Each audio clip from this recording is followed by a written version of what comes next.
दोस्तों, यूं तो भारत में देवी देवताओं के अनेकों मंदिर देखने को मिलते हैं और हर एक मंदिर की अपने आप में एक अलग ही मान्यता होती है और अलग ही महत्व होता है। लेकिन आज की इस वीडियो में हम एक ऐसे मंदिर के बारे में आपको बताएंगे जिसमें किसी भी देवी देवता की मूर्ति स्थापित नहीं है।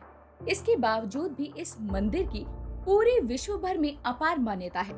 ये मंदिर देवभूमि माने जाने वाले राज्य उत्तराखंड के रुद्रप्रयाग जिले के केदारनाथ की चोटियों से घिरा हिमालय में सरस्वती नदी के किनारे स्थित प्रसिद्ध शक्ति सिद्ध पीठ श्री कालीमठ मंदिर स्थित है। एक ऐसा मंदिर जिसके बारे में कहा जाता है कि यहाँ पर माँ काली के पैरों के निशान मौजूद हैं। एक ऐसा मंदिर जहाँ आज भी खून की धार बहती है।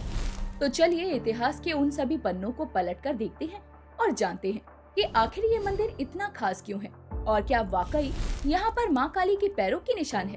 क्या वाकई इस मंदिर में कोई मूर्ति की पूजा नहीं होती और आखिर खून की धार निकलने के पीछे का क्या रहस्य है। चलिए जानते हैं इन सभी सवालों के जवाब। आइए करते हैं आज का ये वीडियो शुरू। Let's start. चलिए सबसे पहले देखते हैं कि ये मंदिर किस जगह पर मौजूद है। कालीमठ मंदिर उत्तराखंड के रुद्रप्रयाग जिले की मंदाकिनी घाटी में गुप्त काशी से लगभग 12-13 किलोमीटर की दूरी पर उत्तर पूर्व में स्थित है। कालीमठ मंदिर रुद्रप्रयाग जिले प्रमुख पर्यटक स्थलों में से एक है और इस मंदिर को भारत के प्रमुख सिद्ध शक्ति पीठों में से एक पीठ माना जाता है। स्कंद पुराण के अंतर्गत केदारनाथ के 62वें अध्याय में मां काली के इस मंदिर का वर्णन है। ये मंदिर समुद्र तल से लगभग 1463 मीटर ऊंचाई पर स्थित केदार और चौखंबा की ढाल पर है। काली नदी के दाहिने तट पर स्थित है। केदारनाथ धाम के मुख्य मार्ग पर गुप्त काशी से एक रास्ता कालीमठ के लिए अलग निकल जाता है। कालीमठ मंदिर सबसे ताकतवर मंदिरों में से एक है जिसमें शक्ति की शक्ति है। ये केवल ऐसी जगह है जहां देवी माता काली अपनी बहनों माता लक्ष्मी और माँ सरस्वती के साथ स्थित है। कालीमठ मंदिर की सबसे दिलचस्प बात यह है कि इसमें कोई मूर्ति नहीं है। कालीमठ मंदिर में एक कुंड है जो चांदी के बोर्ड जिसे श्रीयंत्र भी कहा जाता है उससे ढका हुआ है। भक्त मंदिर के अंदर स्थित कुंड की पूजा करते हैं। दिलचस्प बात ये भी है दोस्तों कि ये कुंड पूरे वर्ष में केवल शारदीय नवरात्र में अष्टमी को खोला जाता है। दिव्य देवी को बाहर निकाला जाता है और पूजा भी आधी रात को ही की जाती है।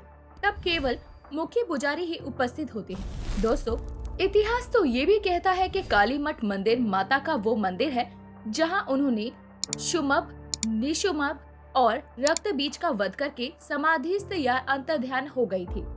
स्थानीय निवासियों के अनुसार माता सती ने इसी चट्टान पर मां पार्वती के रूप में दूसरा जन्म लिया था।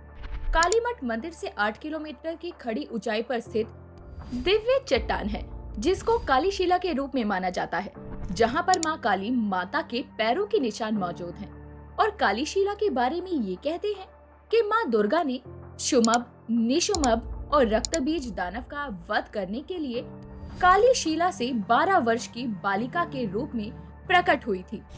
कालीशिला में देवी देवताओं के 64 यंत्र हैं। माँ दुर्गा को इन्हीं 64 यंत्रों से शक्ति मिली थी। कालीमठ मंदिर के समीप माँ ने राक्षस रक्त बीज का वध किया था। आखिर क्या है रक्त बीज का रहस्य और कैसे यहाँ विराजमान माता काली ने उसका संहार किया था। धार्मिक मान्यता के अनुसार राक्षस रक्त बीज एक ऐसा दैत्य था जिसे यह वरदान था कि जब जब उसके लहू की बूंद इस धरती पर गिरेगी तब तक हर बूंद से एक नया रक्त बीज जन्म ले लेगा जो बल, शरीर और रूप में मुख्य रक्त बीज के समान ही होगा। इसी वजह से उसे खत्म कर पाना नामुमकिन सा था। उसका रक्त जमीन पर ना पड़े, इसीलिए महाकाली ने मुंह फैलाकर उसके रक्त को चाटना शुरू किया। रक्त बीज शिला नदी किनारे आज भी स्थित है। इस शिला पर माता ने उसका सर रखा था।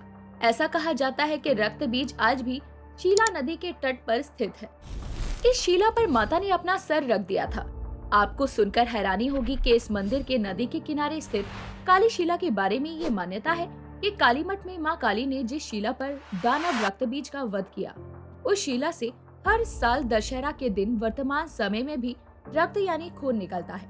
ऐसा भी कहा जाता है कि रक्त बीज का वध करने के बाद भी माँ काली का क्रोध शांत नहीं हुआ था और वो इधर से उधर क्रोध में घूम रही थी। इसी वजह से खुद भगवान भोलेनाथ माता के चरणों के नीचे लेट गए थे। जैसे ही महाकाली ने शिव की छाती पर पैर रखा, वो शांत हो गई और इस कुंड में गायब हो गई। मान्यता है कि इस कुंड में महाकाली समाहित है। यहाँ अखंड ज्योत निरंतर जलती रहती है। काली मठ में शिव शक्ति स्थापित है। यहाँ पर महाकाली, महालक्ष्मी, महासरस्वती, गौरी मंदिर और भैरव मंदिर स्थित है। क्या कहना है दुर्गा सप्तशती के वैकृति रहस्य का इस शक्तिपीठ मंदिर और महालक्ष्मी, महासरस्वती और गौरी मंदिर और भैरव मंदिर के बारे में? दोस्तों, आपको शायद नहीं पता होगा कि दुर्गा सप्तशती के विकृति रहस्य के अनुसार इस मंदिरों का निर्माण उसी विधान से संपन्न है जैसा कि दुर्गा सप्तशती के विकृति रहस्य में बताया जाता है। यानी कि बीच में महालक्ष्मी, दक्षिण में महाकाली और वाम भाग में महासरस्वती की पूजा होनी चाहिए। स्थानीय निवासियों के अनुसार ये भी विदित है कि माता सती ने पार्वती के रूप में दूसरा जन्म इसी शिलाखंड में लिया था। इस वजह से इसकी मान्यता और भी बढ़ जाती है। इतना ही नहीं दोस्तों, आपने महान कालिदास जी के बारे में तो अवश्य ही सुना होगा। कहा जाता है कि भारतीय इतिहास के अद्वितीय लेखक कालिदास का साधना स्थल भी यही रहा है। इसी दिव्य स्थान पर कालिदास ने माँ काली को प्रसन्न कर विद्वता को प्राप्त किया था। इसके बाद काली मठ मंदिर में विराजित माँ काली के आशीर्वाद से ही उन्होंने अनेकों ग्रंथ लिखे थे, जिनमें से संस्कृत में लिखा हुआ एकमात्र काव्य ग्रंथ मेघदूत, जो कि विश्व प्रसिद्ध है। रुद्रशूल नामक राजा की ओर से यहाँ शिलालेख स्थापित किए गए हैं, जो ब्राह्मी लिपि में लिखे गए हैं। इन शिलालेखों में भी इस मंदिर का पूरा वर्णन है, जो ये दर्शाते हैं कि आखिर ये मंदिर, ये जगह इतनी शक्तिशाली क्यों है। इस मंदिर में तरह तरह की तंत्र विद्या का प्रयोग भी होता है और यहाँ पर तांत्रिक भी अपनी सिद्धि को माँ काली की कृपा से प्राप्त करते हैं। काली मठ मंदिर सिद्ध पीठ में पूजा अर्चना के लिए श्रद्धालु माँ को कच्चा नारियल व देवी के श्रृंगार से जुड़ी सामग्री, जिसमें चूड़ी, बिंदी, छोटा दर्पण, कंगी, रिबन, चुनरिया, लाली, बिछिया, मेहंदी आदि अर्पित करते हैं। यहाँ पर आज भी माता के पैरों के निशान स्थापित है, जिनके दर्शन मात्र से ही लोगों की मुरादें पूरी हो जाती है और यही वजह है कि ये मंदिर विश्व भर में प्रसिद्ध है। हर साल नवरात्रि में काली मठ मंदिर में भक्तों की भीड़ का तांता लगता रहता है और दूर दूर से श्रद्धालु माँ काली का आशीर्वाद लेने के लिए पहुँचते हैं। दोस्तों, इस बात में कोई दो राय नहीं है कि ये मंदिर, ये जगह बेहद पावन है और यहाँ पर वाकई माँ काली के होने का एहसास भक्तों को महसूस होता है। ये ऐसा पावन जगह है जहाँ लोग आकर माँ काली की असीम शक्ति के दर्शन करते हैं और शांति प्राप्त करते हैं और मनोकामना पूरी होने का आशीर्वाद भी पाते हैं। इसी के साथ ये वीडियो समाप्त होता है। अगर आज का ये वीडियो आपको पसंद आया हो तो इसे लाइक करें और ज्यादा से ज्यादा शेयर करें। हम मिलेंगे आपसे अगले वीडियो में ऐसे ही किसी इंटरेस्टिंग टॉपिक के साथ। जाने से पहले चैनल को सब्सक्राइब करना ना भूलें।